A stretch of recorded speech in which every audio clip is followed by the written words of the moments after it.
In the NFL, there exists a special breed. They hit harder, play tougher, and battle with more determination. They are the CrunchMasters. You go to the other side. Stop. Watch the bomb this way, this way. Hey, D, baby, let's dig down right from the start, baby. You're gonna have to fight him. We gotta fight him. We gotta get fired up.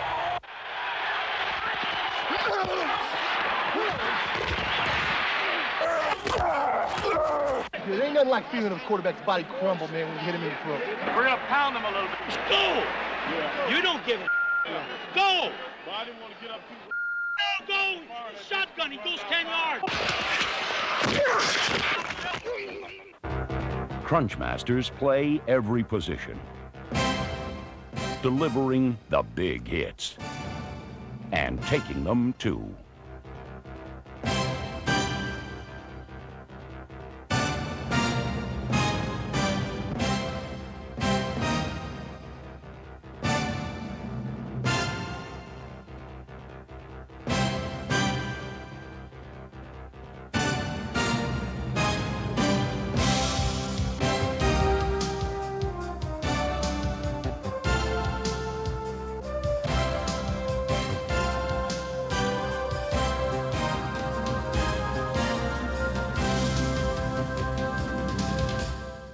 Some CrunchMasters earn their reputations by playing their best in the crunch. Was spot at the 48. It's snapped, it's down, it's kicked. It is good! It's good! It is good! George Blender has kicked a 48-yard field goal. Some plays happen only during crunch time. Cleveland. 5 seconds left. Kramer back to pass. He's going deep down the right side, and it is fought for, and it's touchdown! Touchdown! And sometimes a whole team comes through in the crunch over and over again, like the 1988 NFL champion San Francisco 49ers. In motion, comes right, back to throw Montana, stepped up, throws, touchdown! A 10-yard pass, the 49ers have scored with 34 seconds remaining.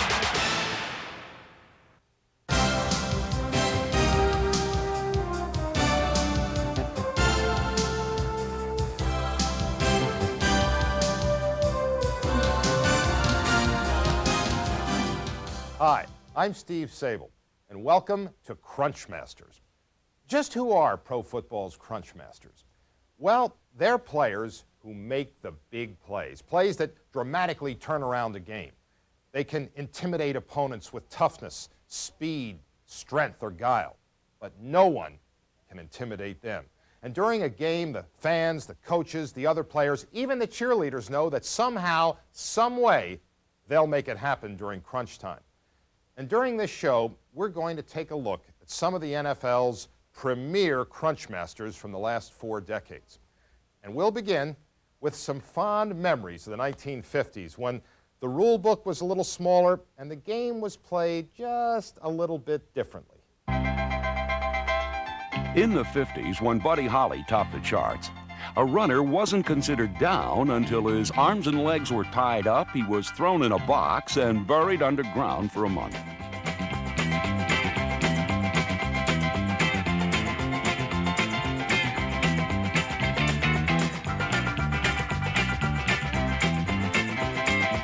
Benches yelled, "Hit him high, give him an elbow," and someone usually obeyed the command. And if no one on the field would, someone on the sideline might. They'd even hit a man when he was down. It was almost as hard to watch as it was to play. In the 40s, Sammy Baugh was a mild-mannered quarterback, but he showed defender George Wilson that the forward pass was a weapon in more ways than one. In a ball game, old George came through there, and he racked Sammy whoo, from the blind side. Sammy called the same pass play. He said, "Don't anybody touch George." He got around. Sammy was looking this way. He could see George coming out of the corner of his eye. And remember, no face mask in those days. He just turned around and whop! You didn't have to block George after that. George would come in and stop a little bit, look around, see what's going on. In 1944, Ed Sprinkle joined the Chicago Bears. He played defensive end, and despite weighing only 200 pounds, he could put on the hits with the best of them. Well, Ed Sprinkle was probably, in his day, the most feared pass rusher in football. Ed Sprinkle was a 190-pound rattlesnake. He was the meanest guy in the world. 30, small guy, 205 pounds, tough guy. He hit you when you weren't looking. He was known as the Claw, and for good reason. They called him a hatchet man and a headhunter. Sprinkle had no remorse. I'd hit anybody on any play as hard as I could hit them, and that's the way I played. Back in the 50s, the head slap, the crackback, the clothesline, and spearing were all legal. In fact, if today's rules were in effect back then, half of the players in the Hall of Fame would have been fined more than they earned.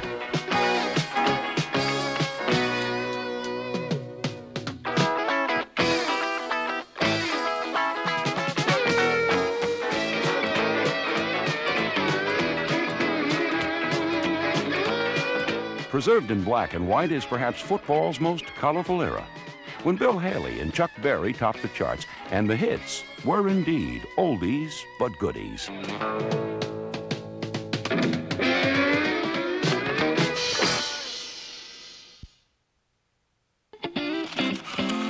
Two plays for $1. When I was a kid, a handful of nickels would keep the jukebox playing all night long. Yeah, you know, you can't get much for $1 these days. Yeah, but you can get all your long-distance calls for just 99 cents. Get out of here. Yeah. He's right, just stop. For 17 years, Doug Atkins played defensive end in the NFL, leaving in his wake a trail of flattened quarterbacks and trampled blockers. In Chicago, under the strict tutelage of Coach George Halas, Doug was a rebellious student, the kind who got A's on tests and F's in deportment, and took equal pride in both. I was having a little weight problem, and someone suggested that I drink martinis, that they would dehydrate you. Usually I like to drink beer, you know, and give you a good appetite. So, I don't know, I started drinking martinis, and, you know, I didn't have any weight problems, but they didn't tell me how much trouble they make you get into. They forgot to tell me that. We were breaking camp this particular night. We'd been out tooting it up a little bit. I thought I'd play Coach Halas a little music, and I turned that music up just as loud as I could get it. Well, he'd come out of there cussing, boy, oh, damn stupid hillbilly, this, that, and the other. We had a big fight right in the hall there. I think he'd swing at you. If you'd hit him, I think he swung back, because he was awful aggressive, and I looked down the hall and see everybody's heads be peeping out. He was probably the only guy that had enough guts to battle George Halas, because Doug was, you know, he was a tough guy. We used to have bed check with the Bears, and none of the assistant coaches would dare go in his room. I mean, he was free from bed check. And probably that was a good rule, because there might have been a couple of dead assistant coaches. When Halas had training camp in Rensselaer, Ditka and Doug did pretty much what they wanted to. Halas would come on the field and say, "Where's Doug? Where's Doug? We're having defensive drill. Where's Doug?" And Doug's on a tractor over there in the cornfields. He's got his shoulder pads with a baseball hat on, plowing the corn patches in Rensselaer, Indiana. Nobody expected Doug to be a normal practice person. I mean, nobody. It just didn't seem like he was going to practice like everybody else, especially after the season started and he started getting beat up a little bit himself. He just didn't feel like practicing. You just always felt like the best thing to do was just to say, "Doug, go get the quarterback."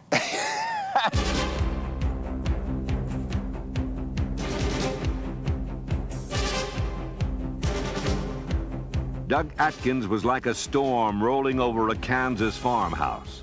He came from all directions, and all there was to do was to tie down what you could and hope he didn't take the roof.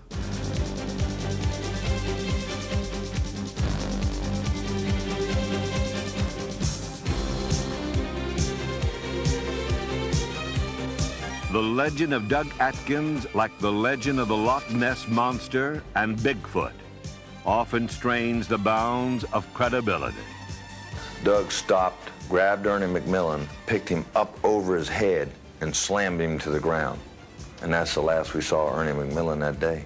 I recall vividly 1961 when we opened with the Bears out in Bloomington, Minnesota. The first play of the game, we had a 220-pound left tackle named Grady Alderman. The first play of the game, he picked Alderman, picked him up off his feet and threw him right at our quarterback. Just threw him about 10 yards through the air. He was probably the strongest guy I've ever seen, and he could jump for a big man. He could jump over people. I've seen him hurdle Bob Vogel. Bob Vogel's 6'5". I've seen Doug leap completely over him. Atkins was never at a loss for a trick to deceive his enemies, especially those as formidable as Jim Parker of the Colts. Doug Atkins would sometimes call Jim Parker at the hotel that the Colts were staying and chew Parker out just to get him ready for tomorrow. I'd wake him up and we'd have a few cuss words over the phone. He's pretty good. He taught me a few words too, I tell you. He would talk about my grandmother, say something about my father, just something that provoked me.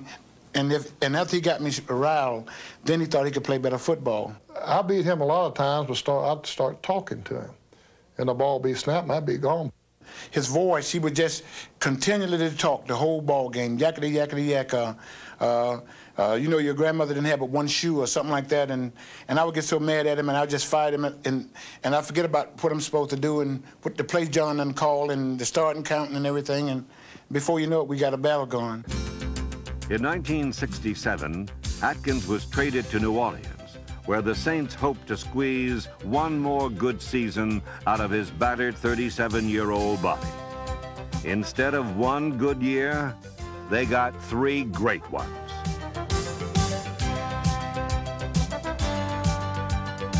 What's old? I hear coaches say, so they got these young kids, hey, the young kid can't play, he's no good. I'd have an old man with 2 years left and a young man with 10 that can't play. So I think I hear them on TV now, this young. I mean, it's good to be young, but I was a lot better football player at 39 than I was 23.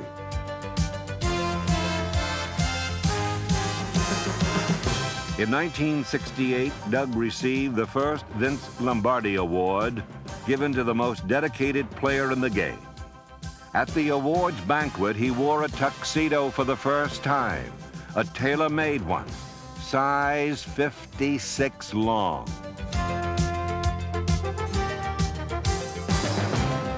In 1969, Big Doug finally retired, and not even a Hollywood scriptwriter could have written a more fitting end to his career. On his very last play as a pro, Doug Atkins sacked the quarterback.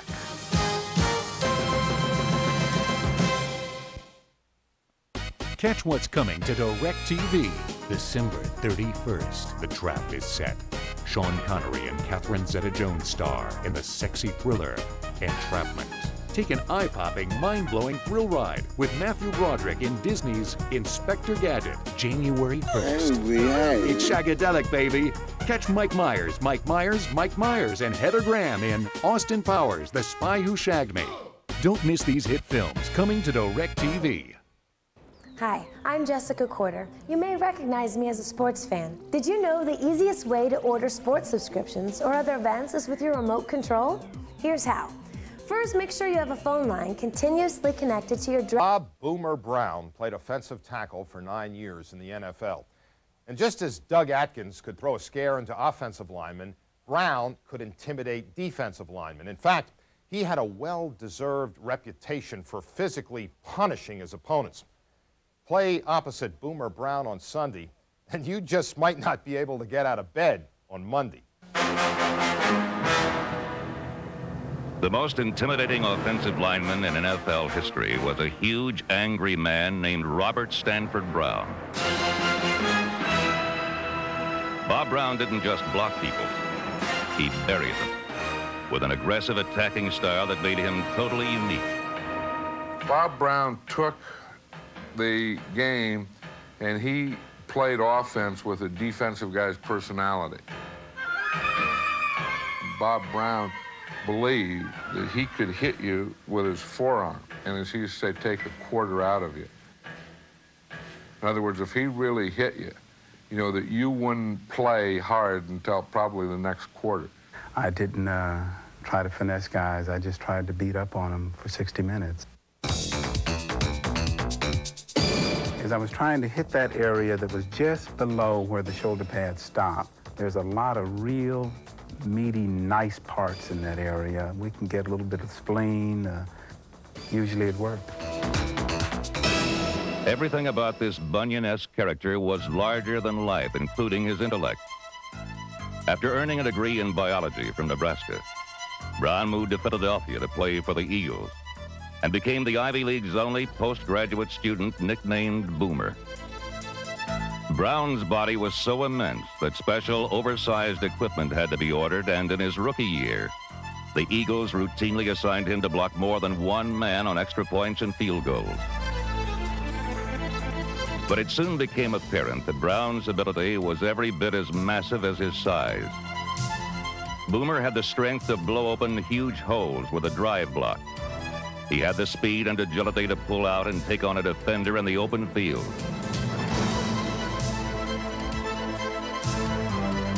And his punishing pass blocking kept overmatched defensive ends pinned to the line of scrimmage. Brown's skill was legendary, but he remained aloof from friend and foe alike. Sometimes I think that when we don't understand something, we either fear it or we don't like it. In some cases, I'm sure there were some people I work with who perhaps didn't like it. I would hope that I would be judged strictly on my performance on Sunday. That meant the Machiavellian Prince concept, do whatever needed to be done to get the job done. Brown's style made him an all-pro in Philadelphia, but his attitude earned him a one-way ticket to Los Angeles to do his dirty work for the Rams.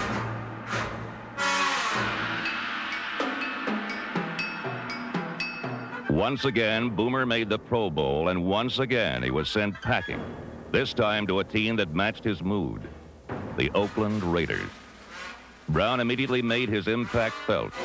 We got Bob the first day, and no one knows, you know, Bob Brown. They don't know him personally. They just know his reputation. He walks out of the locker room, and he walks all the way up to the other end, you know, where the goalposts are, and he hits a goalpost with his forearm, knocks a goalpost. I mean, it goes whack, crack, and the whole goalpost goes right down. My whole guys, I mean, all the guys are looking like this. Oh. You know, and then they didn't know what to call him, you know, Bob, so they said, Mr. They called him Mr. Brown. Turned around, walked off the field. And I've heard just so much about it over the years, but today I will reveal that the night before, I saw that post in half. I'm lying. It was probably rotten and it just broke. I wanted that story circulated to every defensive end in the league. The legend of Boomer Brown is based on 9 remarkable seasons of on-the-field achievement. His legacy to the game he played so well has yet to be determined. Bob Brown's a player that should be in the Hall of Fame. You know, when you go great players and great tackles, he was one of them. Whether he ever will be, you know, because he wasn't the most popular person. Who knows why someone might not like Bob Brown for an interview he didn't grant many years ago. Some guy might think that Bob Brown was not nearly as good as Bob Brown thinks he was. It's hard to say, but if based on how many times you've made All-Pro, how many times you were Lineman of the Year in the National Football League, if based on merit, then Bob Brown rightfully belongs in the Hall of Fame. Hello, I'm Hank Aaron, and you're watching ESPN Classic. Swinging. There's a drive into left center field. Henry Aaron is a new home run champion of all time. Now that's old school. Smart. Those words aptly describe a pair of safeties who personified the Dallas Doomsday defense during the Cowboys' years of glory. Cliff Harris and Charlie Waters didn't have blazing speed nor intimidating size or strength, but echoes of their footsteps haunted the dreams of opposing receivers. That strong safety from Clemson, number 41, Charlie Waters. That free safety from Washita Baptist, number 43, Cliff Harris. We worked together very well because we knew each other's strengths were justified and our weaknesses could be supported by the other. And we argued a lot because we both understood the system and we wanted the defense that helped win the game first and primarily, but the one that worked the best for us. The one that worked the best for me, Cliff Harris, or the one that worked the best for Charlie Waters. And sometimes the one that worked the best for Charlie was not the best one for me.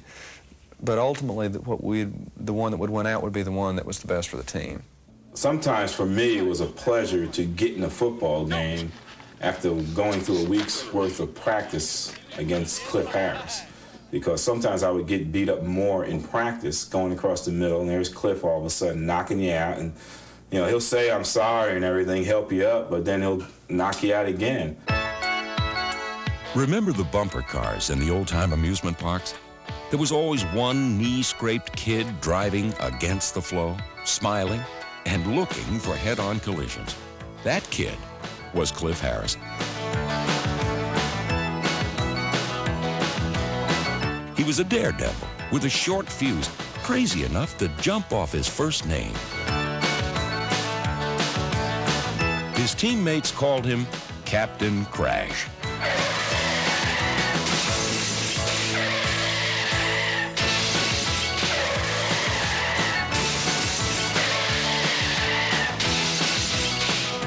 I was intense when I played, but it was always controlled. It really was. It may not have looked like I was in control, but it was always controlled. And we were playing Minnesota, and Fran Tarkenton threw a long pass to a receiver. I think his name was Holland. And I could have intercepted the pass, and for a millisecond, I thought, should I intercept this or should I hit the guy?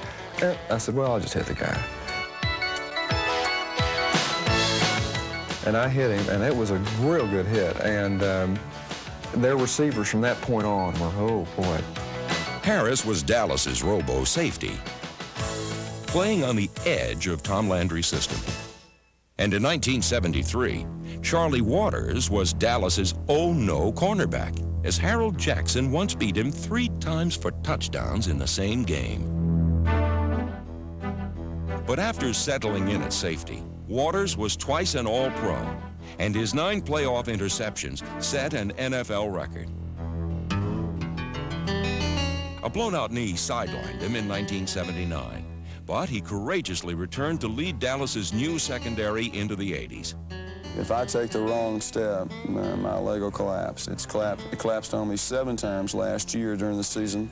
I played last year with the ligament torn. We were supposed to have repaired that ligament.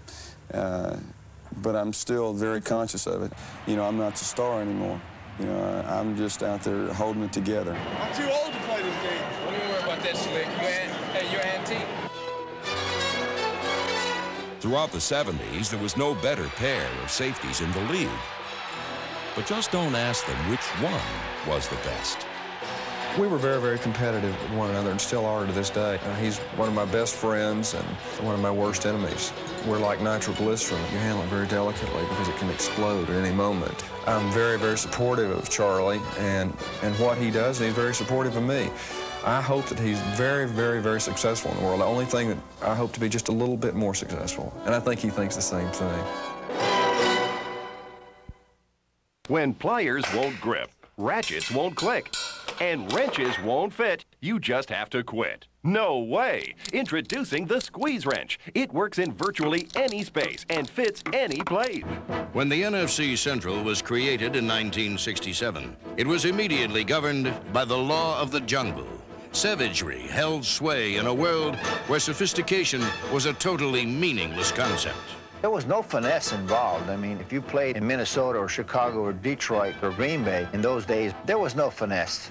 It was get after it, and you know, and it really was. It was a knockdown, drag out, because the only way to stop people like Green Bay and Chicago were to beat them up.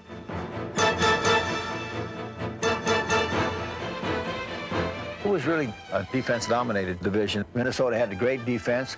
Detroit was always known for defense. And, of course, Green Bay and Chicago was always defense. Most of the teams ran the ball more than they passed it. I think that's where they got the black and blue. The emphasis, again, was on the running game. And when you run the football that much, there's going to be a lot of pounding, a lot of punishment. And the games were were all pretty close, and there was a tremendous rivalry. And oh, some of those battles, then they started to live up to the nickname of Black and Blue. They were very physical games. We played the Bears, and we had 11 people carted off the football field. And it was probably the most vicious game I've ever seen in my life played. And the Bear-Lion games have always been that way. It's a very physical game, the Bear-Lions games. Always has been that way. I always get hurt in those games. Don't like those games. People care less if they scored touchdowns. They want to see people go out and beat up on each other. And that's what the Black and Blue division was for a long time. The bare-knuckled brawlers of the Black and Blue division played in a bloody rage. To these men, a mere tackle was a nicety, while a knockout punch was a necessity.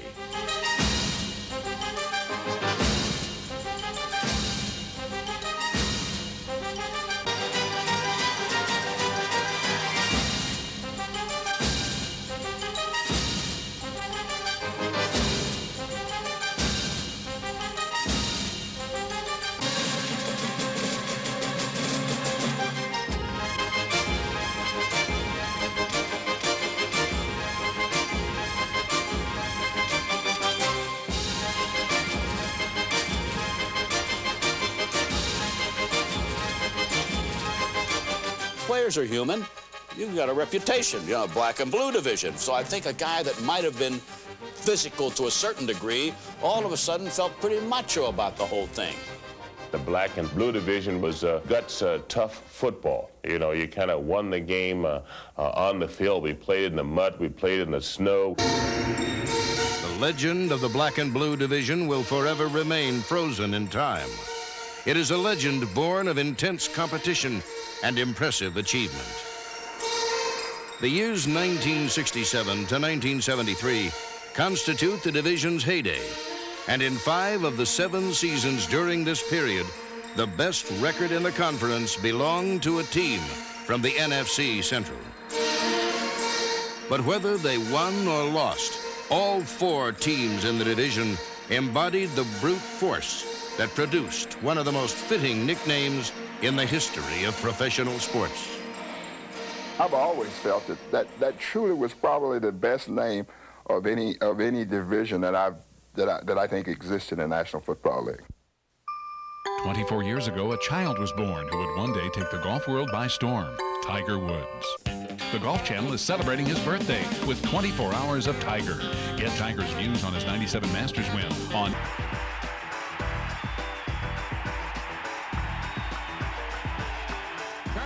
Come back toward the ball. This is ESPN Classic. Blanda, ever young? Well, he was once, but few of us remember him from the early days of his career when he played in relative obscurity. Most of us think of Blanda as the craggy-faced hero who brought out the Walter Mitty in millions of middle-aged men across America. George Blanda played a young man's game into his 40s, time and time again, using a combination of savvy and bulldog determination to lead his team to victory in the crunch. George Blanda came to pro football in 1949 from the University of Kentucky, where his coach was Paul Bear Bryant. Spanning 4 decades, the 40s, the 50s, the 60s, and the 70s, he played 26 incredible seasons for the Chicago Bears, the Houston Oilers, and the Oakland Raiders. It is accurate to say that his miracle season in 1970 made the greatest impact on pro football for heroism and thrills that the game has ever known. They're going to try a field goal from 53 yards. The odds against this must be about 76 million to a half. It's 20-20. Left hash mark. Stabler will hold. 7 seconds to go. There it is. Snap. Spotted. It's kicked. That's got a chance. That is good. It's good. Holy Toledo. The place has gone wild. Oh, I don't believe it. I don't believe it. The Oakland Raiders 23. The Cleveland Browns 20. George Blanda has just been elected King of the World. No one would have guessed so grand a destiny for a 43-year-old man who began his career as a third-string quarterback for the Chicago Bears in 1949. George Blanda was not a very good football player when he came with the Chicago Bears.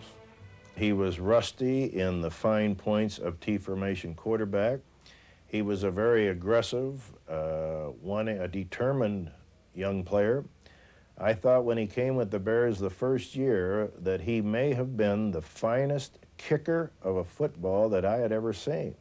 He couldn't run the ball at all, so they had to find some spot, you know, that they could make use of his talent. So they tried to use him as a linebacker, but he wasn't any linebacker. George Blanda wasn't much of a quarterback either. At least that's how Coach George Halas felt. Although Blanda was alert and resourceful, he was never a regular with Chicago.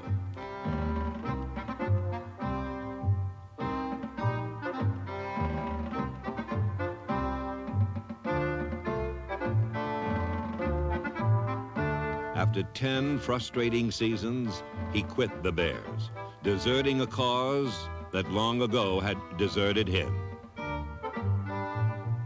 In 1960, Blanda got a second life when the Houston Oilers of the newly formed AFL lured him out of a one-year retirement. In his first 2 seasons, he passed the Oilers to 2 championships and set a league record in 1961 when he threw 36 touchdown passes in a single year.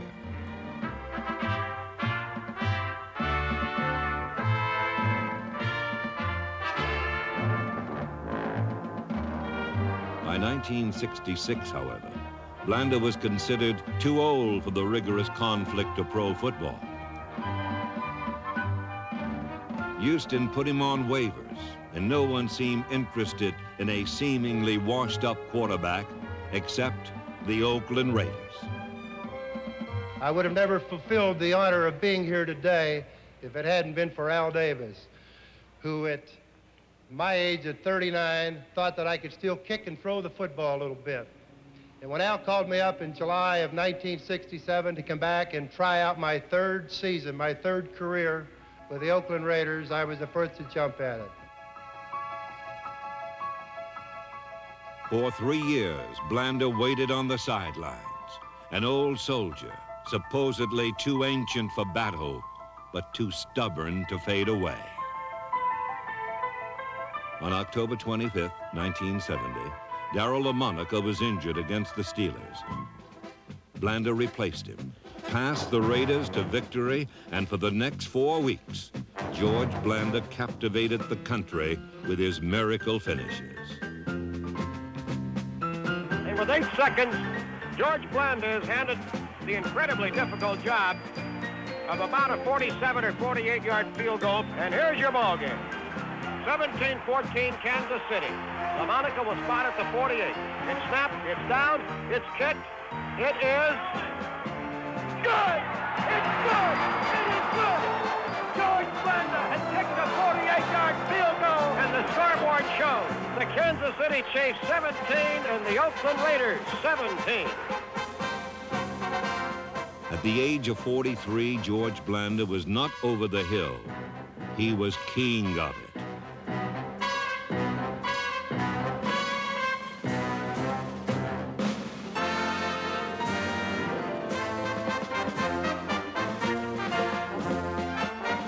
George Blanda had a God-given killer instinct to make it happen when everything was on the line. It is true that great men inspire in others the will to be great. George Blanda inspired a whole nation. He knew how to lead. He knew how to win. I really believe that George Blanda is the greatest clutch player I have ever seen in the history of professional football. 18, 17, 16. The clock still going at 13, at 12. Clock stops at 7 seconds, and here comes George Blanda onto the field. The 16-yard line. LaMonica will spot it. He waits. It's snapped. It's spotted. It's kicked. It is good. George Blanda has kicked the Oakland Raiders into a 3-point lead. And this man may tie the San Francisco Bay Area up into a knot from which it may never extricate itself again. They said he was too old to still be a player, but he was just the right age to become a legend. All right, let's test your coaching skills. It's crunch time. 3 seconds left in the game, and you're trailing by 5 points. Your team has the ball on its own 40-yard line. What do you do? If you answered, start praying, give yourself a pat on the back, because most coaches believe in praying, and in this situation, their prayer begins, Hail Mary. Three-man front, full prevent defense for the Rams, and here's the snap. Final play. Eason throws it up. It's hanging up in the end zone. They're all up in the air, and it's a touchdown. The Patriots have a touchdown. Irving Fryar has the ball. A Hail Mary, and the Patriots are going to win the game. The Hail Mary pass. It's exactly what it says, a prayer as well as a play. But is it simply an act of desperation dependent upon a miracle? Or is it a skillfully planned play that is designed?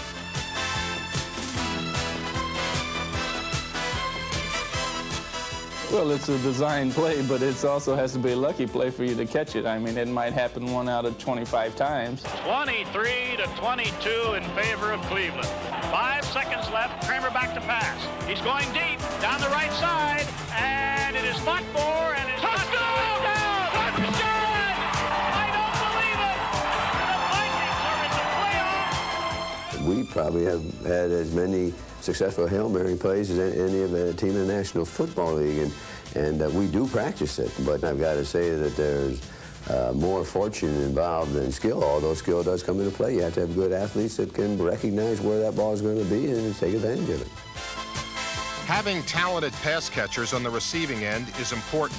So too is their positioning. More often than not, a Hail Mary pass succeeds when a smart receiver lays back a bit to anticipate the eventual jostling and fumbling of the football. It's designed for 3 ball players to get a chance to keep the ball in play and hopefully get an interference call, or a guy gets the ball, nobody's around, he can take it into the end zone. 2 seconds remain. Bartkowski to throw. He is going long down the near sideline. It's going to be a jump ball, and it is pulled down by Billy Johnson. Johnson inside the 10, 5. He is down. Touchdown, Atlanta. Billy Johnson. The Hail Mary. It's indeed a play born on a wing and a prayer, but it's also a vital part of many teams' playbook, which is why it works more times than can be deemed heavenly possible. Hi, I'm Willis Reed, and you're watching ESPN Classic. I think we see Willis coming out. 6 of them coming to post Reed. Now that's old school.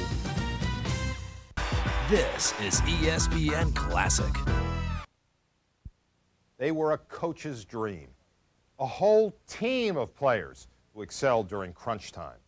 1988's ultimate CrunchMasters, the San Francisco 49ers. Perhaps something magical filled the foggy fall air of San Francisco Bay. Something that rode swirling winds to Candlestick Park and transformed a whole team into incomparable escape artists. How else can you explain the 49ers' improbable season that ended with victory in Super Bowl 23? True, these masters of illusion use their tough, underrated defense to keep games close. But it took a series of incredible game-breaking plays from their awesome arsenal of offensive weapons for the 49ers to survive week to week. 3rd down. Montana to throw. Throws long for Rice down the sideline. Touchdown, 49ers, a 77-yard touchdown pass to Jerry Rice.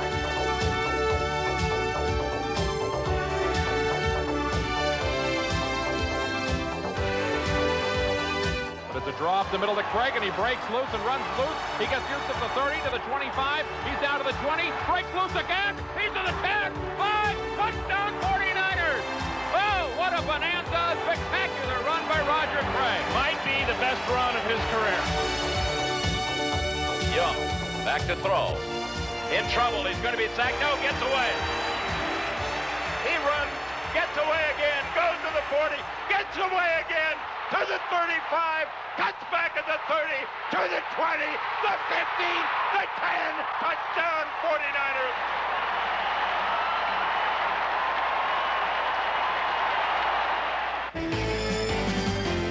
For Joe Montana and his teammates, Super Bowl 23 mirrored their whole remarkable season. The 49er defense put the Cincinnati Bengal offense in a straitjacket, taking some of the boom out of Boomer Esiason.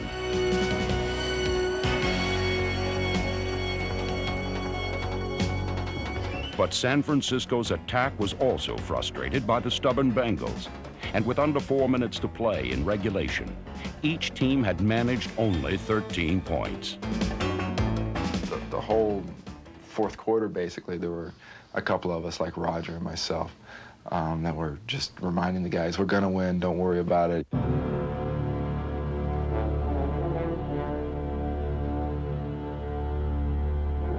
But Jim Breach's third field goal of the day put the Bengals in front. Crunch time had arrived, and the 49ers would have to pull some rabbits from their hats with one last magical drive. The last 2 minutes, the last minute, the last 30 seconds. And it's something, I don't know if everybody works on that, but it gets to the point where, especially, for instance, 1980 against New Orleans, we were behind 35-7. We come back and we beat them. And then time after time after time, the Dallas game the next year in the championship game, there's quite a few examples of it, but it gets to be where you expect it. And now with 3:10 remaining, the 49ers will have to go from their 8-yard line. Montana with a first down. Two receivers near side. Joe back to throw. Steps up. Throws. Out here for Rice. He has it. And Pittsfield goes out of bounds at about the 46.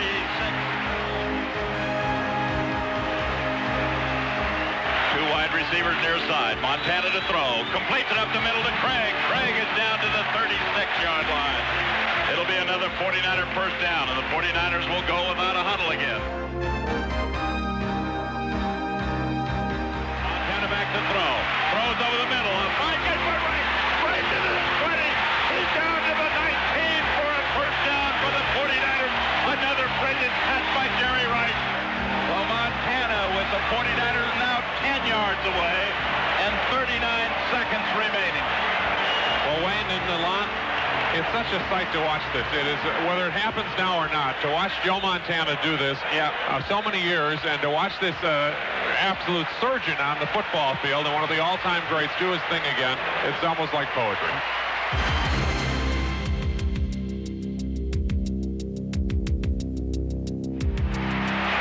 At the 10-yard line, 39 seconds remaining.